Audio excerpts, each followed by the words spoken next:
Hi, and welcome to another episode of Mompreneurs Making Moves. If you've ever tried to answer emails with a toddler pulling at your sleeve, or you've wondered how to grow your business while chasing your dreams and probably your kids, then you're in the right place. Every week, we'll get real about the wins, messes, and all the magical moments in between, sharing practical tips, honest stories, and the laughs that keep us going. So let's go ahead and get started. Welcome back to another episode of Mompreneurs Making Moves. I'm your host, Mariah Murdoch. And again, if you guys are ever looking for operational support or you need an amazing right-hand wing woman to help back you up in the admin day-to-day, help you get back to working on your business, not just in your business, then we need to chat because my EA agency, Infinite Exec, is always ready to help. And we support 7 to 10 figure CEOs across America. And we're just ready to help bring more to the culture of entrepreneurship. It doesn't have to suck. You can have your business with clarity, flow, and ease.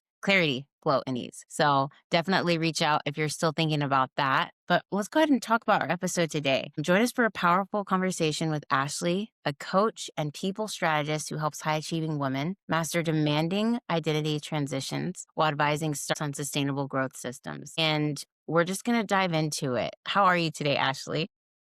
I'm good. I'm excited to be here. I'm sleep deprived, but I'm sure you are as well as a fellow mom.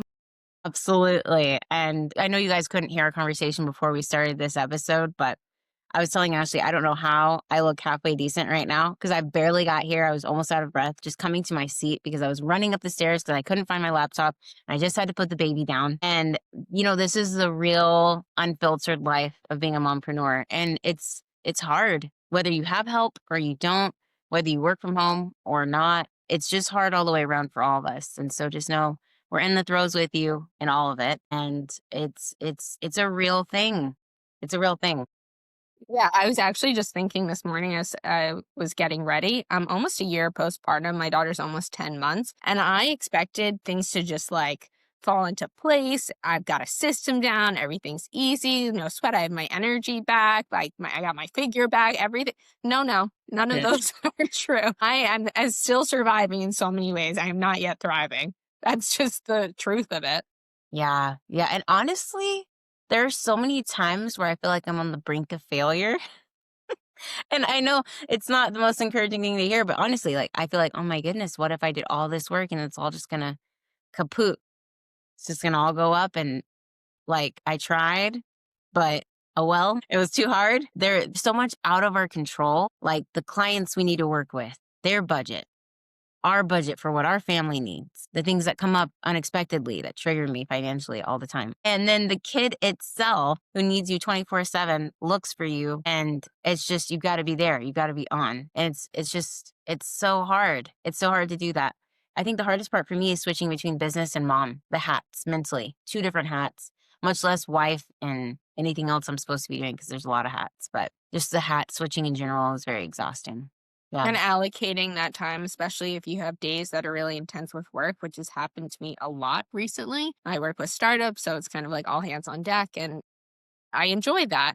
But at the same time, it's really hard when you have maybe late meetings because you're dealing with time zones or you have to, get deliverables out. And then my daughter, like a founder, wanted to speak last night. So I spoke to him and ended up going Mm. longer than we anticipated. And my husband put my daughter to sleep. I wanted to do that and I miss that. And so there's this guilt, but it's also like mom is working so hard for you and to set an example. So it's I guess it's about choices, right? And mindset. Like you can choose to feel guilty, but the bottom line is we're both really good moms. We are. The love is there. There's an abundance of love, but then there's also just being responsible. Like we got to pay the bills. We need to, all the toys and the experiences, they don't magically appear. So we're trying. It's also good to have an identity outside of mom as well. Yeah, yeah, for sure. And let's talk about that. That's a perfect segue. So your work focuses heavily on identity transition. Can you share a bit about your personal journey, launching your coaching and consulting business while becoming a first-time mom, and how that experience plays into your professional focus? Yeah. And I'm just honest to a fault. So I Perfect. think I had this, like, illusion, like, "Oh, I'm gonna leave corporate, and I'm gonna start my own thing, and I'm gonna have the flexibility, and I'm gonna be there, like, Mhm. for my kid, and I'll have my energy," and it's like, I can pick and choose and everything. I didn't realize, like, there's so much that goes into it, and I feel like I'm an infant in my journey still, but what I didn't expect were a few things. I thought, I have that stamina, I have that energy. So, like, I could do 80-hour work weeks, I could do sleeping 5 hours a night. And I was like, oh, I got this. Like, people are saying, like the sleep deprivation is hard. And I was like, I imagine it's hard. Like, I know it's hard, but like, I can do it. I've done it before. It's all right.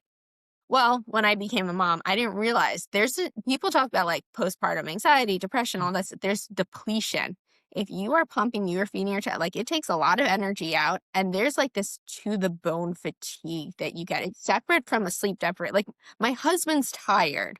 Like I've reached depletion at a point because Yeah. also like sometimes you're like, it's what time? Like, did I eat today? Like, did I drink much? Like, it happens. You have those days.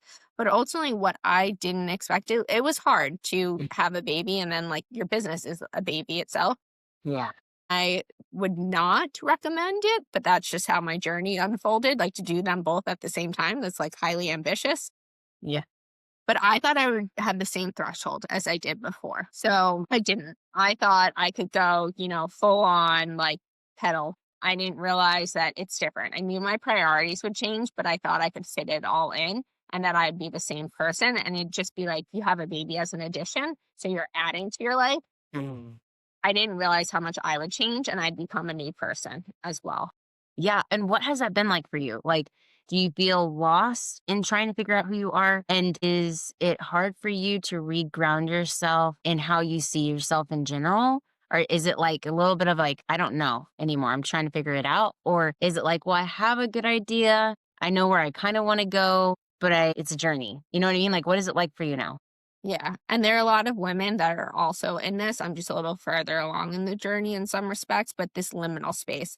And it's, and sometimes it's exciting. Other times, like there's a lot of anxiety to it because it's like you almost want to reach your destination. But then I also know like of the arrival fallacy. Like if I get, wherever or if I get to this revenue, like, everything will be great. We'll figure it out. If I can get the baby to sleep through the night, then this Mm. is easier. Like whatever it may be, but that's just not how it works. So I think that I am learning to accept and let go, which is really challenging for me and high achieving women in general, because we're like, but we can be Wonder Women. And in many ways we are. We really are. But at what cost too? Mm. So thinking about that, I always think of stuff in the framework of like what we want, what we need, and then what's practical in this season of life. So yeah, there are many things I don't recognize. That was another thing too. I was like, people don't talk about this, and maybe it's not, I'll talk about it all. I was like a cute little pregnant lady. I like just had a belly. Like I was like a cute little one. Yeah, the postpartum, like, that's just not how it unfolded. Like, I thought, like, oh, like, I'd snap back and this and that. That's not how it works. And Mm. so I think, everyone's journey is different, and there's also, like, shared experience, but it's staying in your own lane and also understanding that they say, what is it, takes 2 years postpartum to, like, Yeah. start to feel like yourself again. 2 Yeah. years in the scheme of things is nothing. And Mm. so it's also being mindful of what do I want to look back and think about? So I know my attitude, I don't know how. I have yet to lose my patience with my daughter, and we've had nights where it's like I've only slept 2 hours, but Mhm. like I feel like it's such a privilege and also a great responsibility to have her. I don't take her for granted, and I'm gonna miss these moments. Like she's already growing up so fast, like she's crawling around, she's trying to stand, she wants to be more independent. And I cherish those. So it's figuring out how am I using my time and my energy, but it's this as an entrepreneur, it's a catch 22 because you also kind of need to hustle and build. Yeah. See, that I think there's two things that come to mind. One is I totally hear you on the cherishing those moments. And am I the only one who sometimes thinks it would be nice if it could all just go away and I could just take care of this kid for a minute and then I'll come back to it? Like, I think that almost every day. I'm like, why am I working right now? Because that kid is over there waiting for me to play and I can't because I have to work. and it takes hours. Like I think, oh, it's going to take a few minutes. And then 2 hours later, I'm like, just missed that, you know? And so maybe reframing the mom guilt a little bit to understand that we are providing for them in a way that they need. And it's also providing for us to have the flexibility that we do have when we are working from home, but it's still hard. There are days I just wish I could just escape all of it and just take care of the kid, just be with the kid, just like do the mom thing. But obviously, yeah, gotta eat. So there's that. But then I think the second thing is, just lost it. I just had it. When it comes to business, I feel like as a high achieving woman that we are, we have to find this balance. Well, balance doesn't really exist. I believe in balance. I believe in work life integration. Yeah, work life integration. There you go. If we, you know, are in our executive function all day, our alpha energy all day, then at the end of the day, or when we're not, when we're resting, then we are ready to be in our feminine, follow, go with the flow, relax, just be energy. We just want to be. You know what I mean? Have you found anything that's helped you get into that space from the executive alpha function into the feminine flow energy? Have you found something that's helped you transition as you need, or is it still trying to figure it out? I think it's also, you mentioned two things. I just want to, on the guilt point, how does it serve you? How does it serve us? So it's making choices. Like I'm making deliberate decisions and we don't know if it's quote worth it, our sacrifices, but we think it is. So we're willing to take that risk. And I think there's no ideal scenario. If you're in corporate, you're commuting to an office, like maybe some people have that scenario, or if you're staying at home and have that opportunity. Sometimes I hear some mothers who do have that opportunity. They're like, but then can I go back to my corporate career? And they have that hanging over them, the anxiety of that. Or can I go back to a career at all? What would that look like? And in terms of transitioning, because I do have a lot of that masculine energy too. And like there's a high achievement, like we thrive off of that. And I kind of want to just think it's like us standing in our power. But I think that's also where your partners need to come in place, like into place and really like help you like relax. So maybe they're giving you a massage, maybe they're doing something to help you out. I don't have an ideal answer and everyone has different needs. Yeah. Me personally, what would be my ideal? If the baby wakes up and it's late at night, let me go to bed early and just like and just take care of her so Yeah. that I can stay sleeping.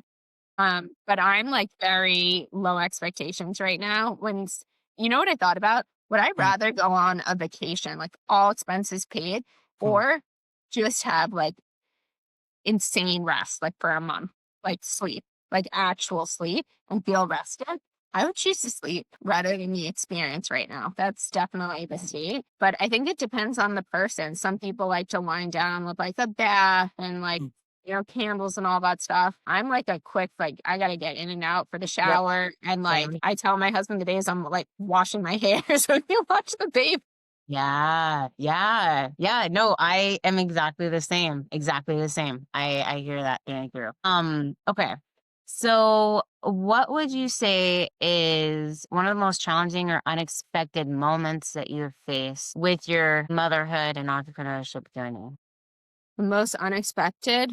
Mm, How is, I guess, how bumpy in mm, many ways, and that you can set all of the intentions, you can read all the stuff, you can listen to all the wisdom. It's going to go down the way it's going to go down and unfold the way it is. And you just need to kind of like embrace that. So, like, I hear a lot of people, my baby's sleeping through the night, my baby's this. And I'm like, well, my baby isn't, and that's okay. mm. I'm not going to force it. So, for me, it was wanting to force the control and the structure, but it's now building systems that allow for a certain amount of structure. So I have more stability and my nervous system isn't all dysregulated, but also becoming more adept at being able to handle the uncertainty, the unexpected, and just go with it and say, like, Yeah. it's okay, and not have it trigger the stress response where I'm like, oh my goodness, like this is too Mhm. much, this is overwhelming, but being like, this is okay. That's Yeah. something else I really realized because I got my master's in clinical psychology. I Mm, almost went the route to become a clinical psychologist. mm, I didn't, mm. obviously. But I was so focused on the mind. When I became a mother, I've gotten more into the body.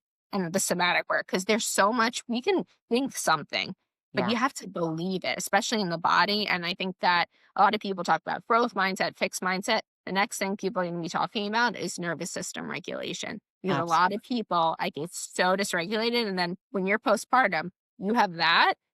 And it's compounded by all the hormonal shifts too. And the mental load is obviously significant, but there's so much going on, literally physiologically, that I think people aren't aware of.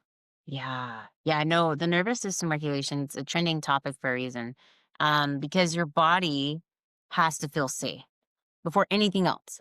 We almost can't even get through the mindset breakthroughs and all this other stuff until our body is regulated. And so it feels safe and it understands it's not under a threat and it's not having to perceive and address a threat.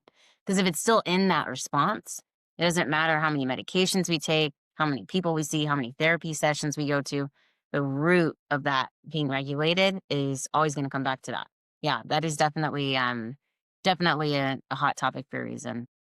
And I think one thing that's really helped me is tapping into my energy and understanding partly why I'm here. It's kind of a purpose thing, but it's also understanding how I can connect and uplift other people with my giftings, with my energy. And then how do I recharge myself and what's blocking me? Like there are different things that trigger us for reasons, trauma, stress, whatever. And just getting to the root of those things. It's somewhat mental, but it's also a lot just spiritual. It's just intuition. It's just going back and understanding, okay, where am I working with my body? What's going on? Yeah, it is really important. And it's a whole other world, is what it feels like.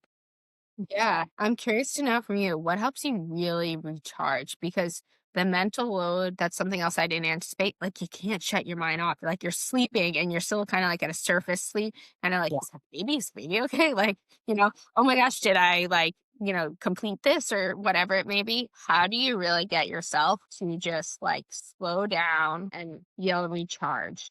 Yeah. Yeah.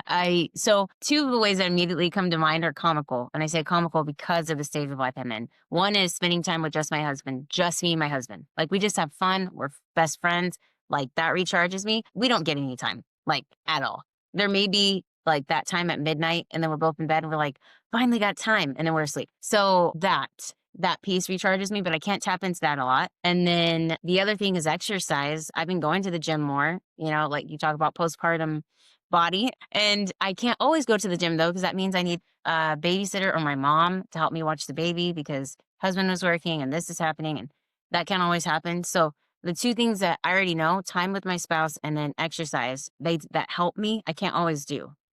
Mhm. So the one thing that has helped me recently is just being still in the morning for 5 minutes. That's it. Get up before the baby gets up. Like I have to get up and I got to sit there and just be quiet.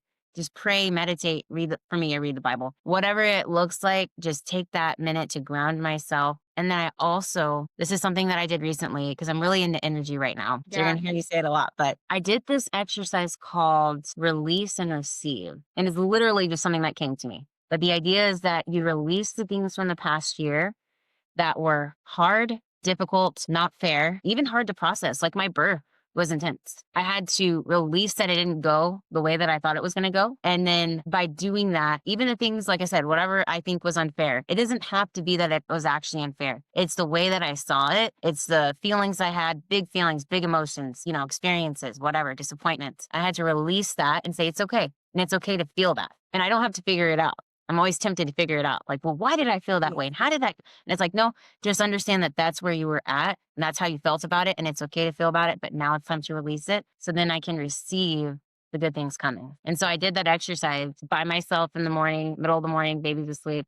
And I felt so good after because I was no longer carrying those things that I was like, man, I'm so disappointed. I'm so frustrated. I'm so fill in the blank. Yep. And I was able to let that go and then be open to the new opportunities and good things that I'm trying to attract into my life and just receive into 2026. And that was huge. That was huge for me. So that has helped me. I mean, Definitely. all of that is so helpful. Yeah, a lot of people talk about also time, but the energy, and that's so, I mean, so critical Yeah. postpartum too, because I feel like I mean, I now get it. I used to see mothers come into the office and they kind of looked exhausted. And I was like, I don't get it. It's like, 8:30 in the morning. Why are you exhausted? I didn't realize they had like a full day beforehand. Like everything's like a push, but we can't always push. And Yeah. all the things, the conditionals we put, if I this, then that, or like I should, like we have to remove the shoulds and think about like, it's really not productive. And I also think about like, what would I want to teach my daughter? So like, yeah, the fear of failure is real, but I want her to take risks. I want to desensitize her to that. And I was Yeah. even thinking to myself about something recently, and I was like, I may not be good enough. Like this may like not work out. And you know what? For the first time, I thought, so it doesn't. So that's data. Starting to also think about stuff like this is data. Great. Like separate what you do and what you have and what you can do from who you are and your value too. I think that a lot of moms do that and they feel like they need to like prove, they need the validation, but it needs to come from within too. And Yeah. that's so much of like accepting. So like maybe we're not where we're at yet, but meet ourselves where we are, and that's okay. So it's not for lack of effort either. Yeah. Sometimes pushing isn't the answer. I think that's like so key for high achieving women, that sometimes like the key isn't going harder because you're stressing yourself out more. Like you said, working out. Sometimes someone works out too much, raises the cortisol. It'll do the opposite. It's a lot of inflammation, like you're not recovering well. But it's the same thing if you try to like spread yourself so thin. So it's making that time. And even over Christmas, we just also just watch some movies, my husband and I. I like don't sit and like watch shows and stuff. I'm like, I don't have time for that sort of Yeah. thing. It was Yeah. actually so great. And it was like restful.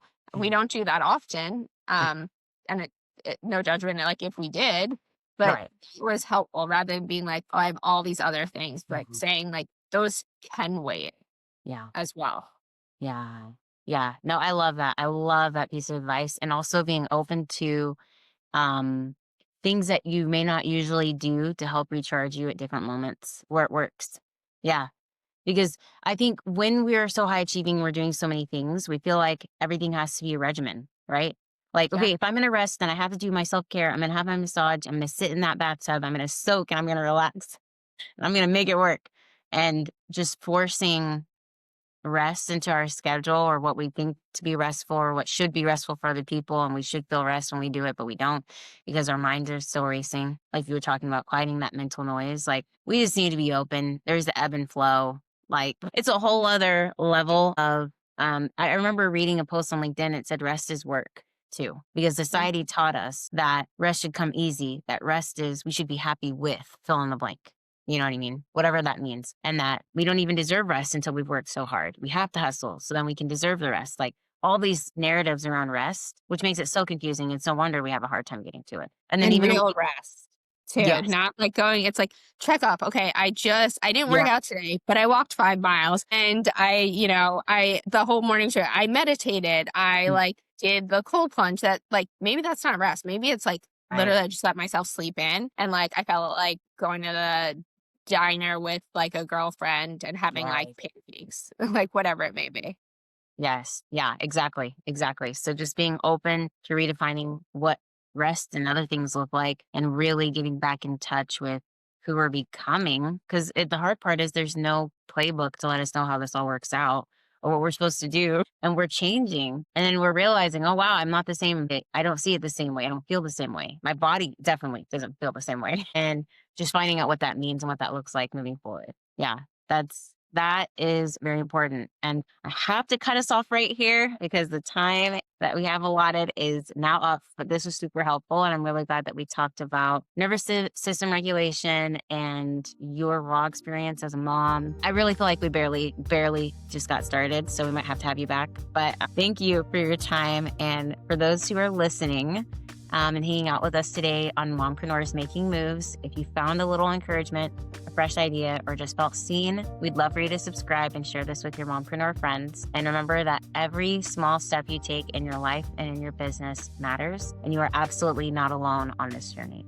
So keep showing up, keep making moves. And don't forget to take care of yourself too. And make sure to follow us at Mompreneurs Making Moves on Instagram and Facebook. And you can watch the full interview on our YouTube channel at Mompreneurs Making Moves Official. Thank you again, Ashley. And if you want to connect with her, her links will be below the episode. So definitely reach out, and we'd love to continue the conversation outside of the podcast. Thank you so much.